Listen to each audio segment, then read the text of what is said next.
Happy holidays and welcome to DCTV's 24-hour special event in honor of Giving Tuesday.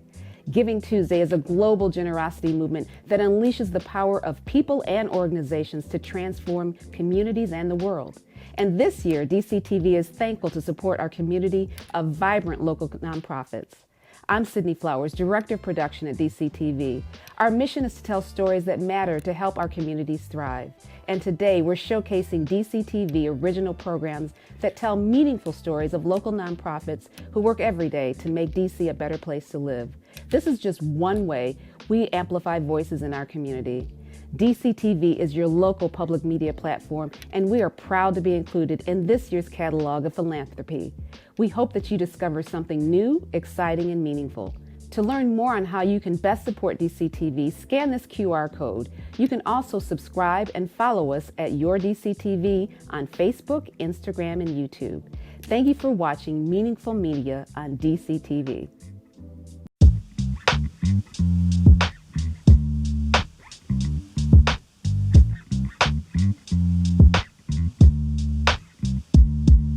Hello, I'm Ahmad Isawi, content producer at DCTV. Diversity and inclusion are vital to maintaining a vibrant community. Nonprofit organizations across the district empower members of our diverse community by teaching people how to eliminate barriers to success, increasing access to STEAM education, improving workforce development, and training for careers and trades. These organizations foster equal opportunity to help people realize their dreams. The organizations are HEADSUP Inc., ABPA Institute Inc., District of Columbia Student Construction Trade Foundation, and Genesys Works. Thanks for watching Giving Tuesday on DCTV. Enjoy the rest of the program. Well, STEAM is science, technology, engineering, arts, and math. That encompasses most of what we would consider to be regular education these days, right? All education is STEAM education. I think we just designate it sometimes. Well, here at McKinley, we focus on the STEAM classes or the STEM classes. We have specific electives that our students take if they want to study engineering or biotechnology, or digital media or networking. So they're enrolled in a particular track for their STEM education. So my engineers have been working as engineers or studying as engineers since they were sophomore level. We want to annihilate, we don't just want to destroy it, we want to annihilate the notion that Black children and children of color aren't STEM, they don't have a STEM capacity. Well, Heads Up actually was an afterthought based on a conversation that Theodora Brown had, a conversation about some intellectual property. And she conveyed that conversation with me. And we thought about, maybe we should pursue this because that's an open market, being able to own what you create. So my son graduated from McKinley in 2018. He's now a graduate of Morehouse College. And in his sophomore year, he was in the information technology STEM. His group, 5 or 6 of the folk in his classroom, came together and participated in the Verizon App Challenge. And his team won. And I asked the computer science teacher, well, who owns the app? And so she said, that's a good question. And I said, that's not the best answer. Property ownership is key in terms of what these kids do in innovation and invention space. The fire app is the new thing in town. Best believe fire rates are going down. One, we want to educate students in the way of entrepreneurship. I think Theodora really expounded on the entrepreneurship training for students.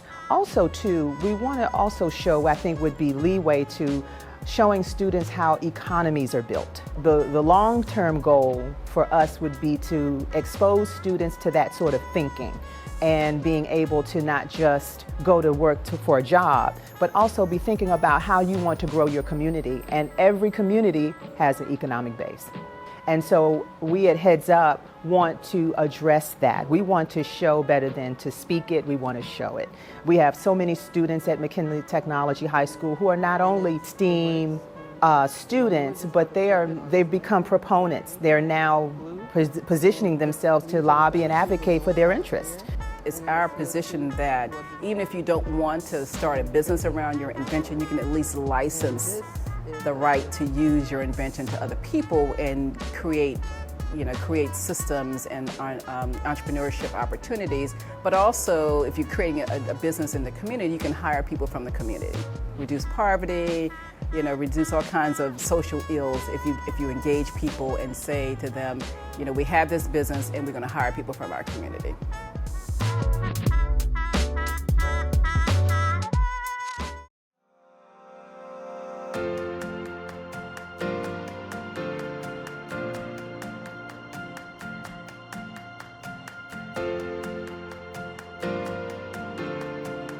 The Arab American Business and Professional Association is helping minorities, veterans, and individuals with disabilities with their professional development to boost their participation in the American workforce. Welcome to Impact Moment, brought to you by DCTV. I'm Rebecca Burnett, and today I'm joined by the founder, Fuad Sahori Sr. Welcome. Thank you. And we are hoping that a lot of students would get the message about ABPA, the Arab American Business and Professional Association. And we want to make it very clear, the name is Arab American. However, we do serve the underserved other minorities, whether they're Asians or Hispanic or African American, whatever it is, we do not turn any student down. We give them the same passion that we give to every other student. So, and has it been that way since you founded the organization? What made you decide to open it up to everyone else who might be underrepresented in the workforce? Well, in the very beginning, we thought mainly of the Arab American. And then once we start getting application from other non-Arab Americans, we felt, wow, we have a lot of greater potential to serve the community at large without limiting ourselves to only a small niche. Can you tell me a little bit about how you get students from when they're being students into the professional workforce? I know that you have an internship placement program that mentors students with resume reviews and interview prep. How does that help promote diversity in the workforce by getting students started early, by getting them placed with an internship? Well, the way how it is, we work with universities and we work with the professors, and with the universities, we work with the career centers. So we make sure that all other minorities that will get the message, they will hear of our story and our capability and our commitment to help a student, placement into an internship. So between the U.S. governmental agency and between the private sector, we have been able to widen our horizon into reaching to more diverse minorities. And they continue to be successful after their internships. I think the best example that you all provided was Kenza Sandi's experience. She had 2 internships thanks to your help, and now she works at the U.S. Qatar Business Council. How common are her success stories in other students that you have touched and worked with? I mean, she's unique, but we are also happy and proud. We had a lot of success stories. And, these kind of success stories, what really motivate us and sort of assure us that we are on the right track. So, right now, as we are setting up, our goals, we are hoping in 2 to 3 years, we will start averaging anywhere between 500 to 700 interns a year. Wow. And we know this is a huge job, but right now we have a lot more experience and we know how to navigate, and we are just adding more and more to our team to help us to also reach out to the civic organizations. And the civic organization been a tremendous help to us in getting referrals from these organizations for from their community. And many of your students, I noticed, are children of immigrants, are they first or second generation Americans. When these students have success, of course, it's great on a personal basis because it's good for them, right? But what impact is this having on their families as well and on their communities that they live in when they have success?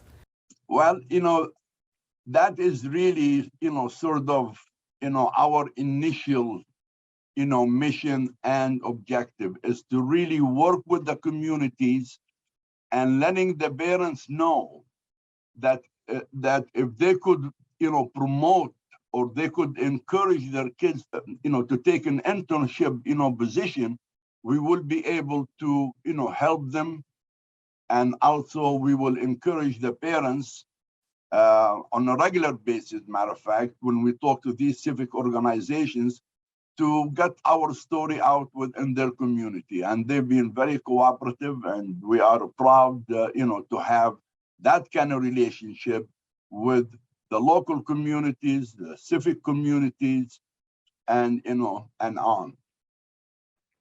Well, thank you so much for taking the time to speak with me today, and I look forward to seeing what more impacts you guys make in the community in the future. Thank you so much. Well, we're gonna thank you because I think with this 5 minutes video, a lot more within the community will be aware of our effort. And we thank you and your organization and your team and your staff for taking the time to show us off. And thank you. And thank you to our viewers at home for tuning into this episode of Impact Moment. It's part of DCTV's nonprofit capacity building grants program, our original programming to highlight the ways our area's nonprofits are making a difference. Stay up to date with our latest productions and tune into our live stream at dctv.org.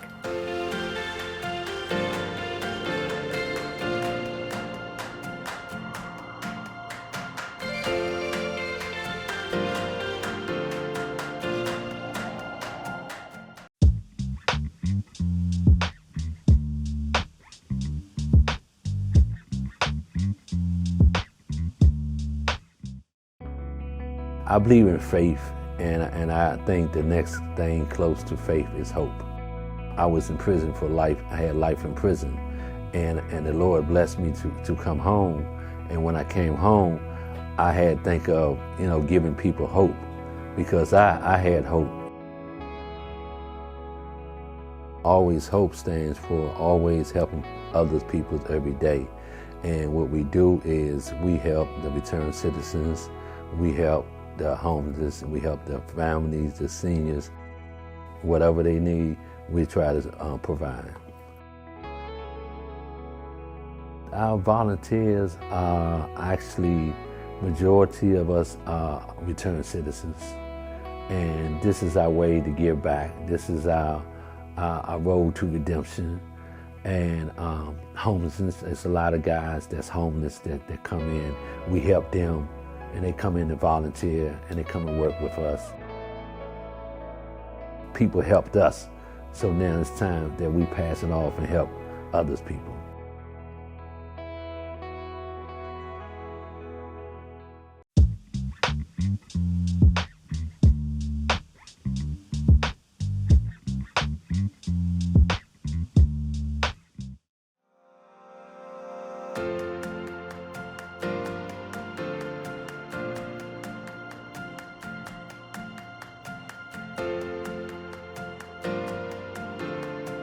According to Genesys Works of the National Capital Region, many companies in our area lack the racial and gender diversity that is representative of the communities they serve. The nonprofit has become a pipeline for diverse talent in the area's workforce. Welcome to Impact Moment, brought to you by DCTV. I'm Michelle McCrae. To explain how it all works, I'm joined by Executive Director Selvin Malcolm Waldron. Welcome, Selvin. Thank you for having me, Michelle. Now, Selvin, your organization places youth from under-resourced communities in early career opportunities, which increases college enrollment. Why is a college degree so important? Thank you so much for asking that question. We have seen time and time again that for high school students, for thousands of them living in the District of Columbia and surrounding regions, that opportunities for college advising and for early career exposure are just very limited. This lack of availability of supports leads to the widening gaps that we're seeing amongst the students that we're serving and their peers with more access to these resources. Now, college is the great equalizer for many of our students in the district and around. We know that with a college degree, that the opportunities, they enhance them, allowing our students to choose and to have the ability to choose from a wider range of job opportunities. I like that, the great equalizer. Wonderful. Your paid internship program, which runs for a full year, is your most successful program. 100% of teens who participate enroll in college. Who are some of your company partners and what fields are they focused on? Absolutely. We are so proud of our students. So we are partnered in this region with companies like Caliber, with Intelsat, with the Fairfax Public School System, with Children's Hospital, with Georgetown MedStar. Our students are doing a range of jobs from data entry to call desk responses to support staff members to fix computers and to get their systems up and running. Our students are responding and handling phone calls as they're coming in, routing different needs from different agencies. They're doing technology related work as well as business solution related work, and they're doing it really well. That's great. That is a wide range. Some of your program graduates are the first in their family to go to college. Your graduates earn an average wage of $55,000 a year. These are enormous benefits to the students, of course, but what impact does this also have on their families and their communities? Absolutely. So 70% of our students are first generation college students, the first in their families to have the opportunity to go off to higher education and colleges around the nation. Last year, in our last cohort, Michelle, we learned that over 70% of our students earned more on our part-time paid internship than at least one of their parents did. And we also discovered that 28% of our students earned more on a part-time internship than their entire household.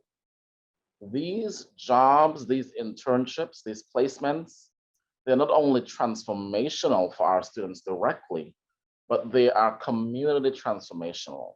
They change families. And really, as our students keep matriculating and growing, their families and communities are transformed as well. And that's a great impact.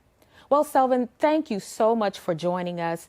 And to you, our viewers, thank you for tuning in to this episode of Impact Moment. It's part of DCTV's nonprofit capacity building grant program, our original programming to highlight the ways our area nonprofits are making a difference. Stay up to date with our latest productions and tune in to our live stream at dctv.org.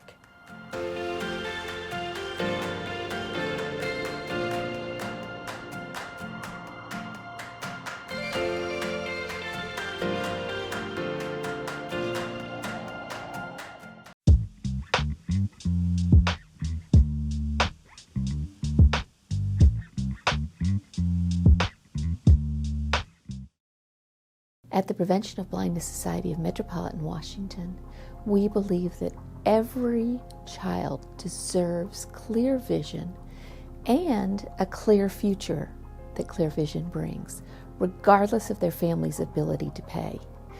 Eyeglasses can correct over 70% of a child's vision issues.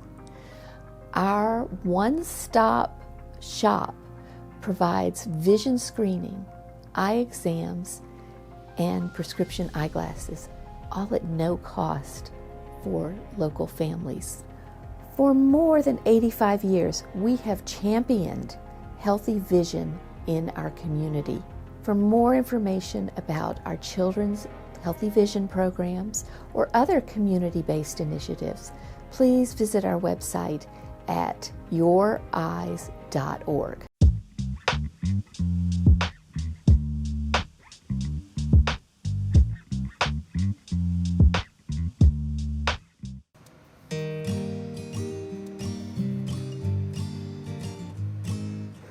activity for today. We know we're going to do PVC duct bank and installation, right? This is a tremendous learning opportunity for our students who are involved in work-based learning while they're in high school. The DC Students Construction Trades Foundation has been providing these kinds of programs for nearly 2 decades. All right, so right now we're going to go to Job Connect. And companies like MC Dean have been a tremendous part of that. Anything that MC Dean does right now is through Job Connect. And they put together a 3-week immersive learning module that allows seniors in the electrical pathway to see what happens in a prefabrication shop and in the work that they do at client sites. So pass that one over to your partners. When I came to Phelps, they told me that they had CTE classes that could lead to our possible future, and I chose electrical because it was something that interests me. Now once you take that big swab, you're going to lay it flat. You're going to make a big circle all the way around the pipe with it. It's just very innovative. It's something that's fun. It could be a learning experience to anybody. Nice and gentle, tap around it, Phil. This class has prepared me because it helped me to be like a team player, and like, you know, I'm learning like new things. It's my first year in this school and getting different opportunities and everything. We develop a partnership with a lot of the contractors out here to basically, hey, this is our students. We can actually provide you with students that do have the skill, the knowledge, and the attitude and willing to learn.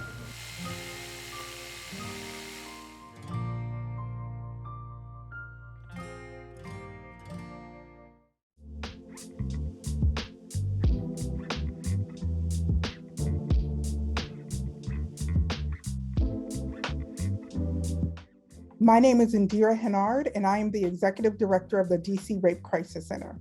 I decided to reapply for another cycle because we got so many positive comments and feedback back from our impact video we did last year, and it reached a lot of people, and so we were so excited about that. It reached communities that we didn't even think knew about us, and so it really just made sense to repartner and even reach more communities on a broader level.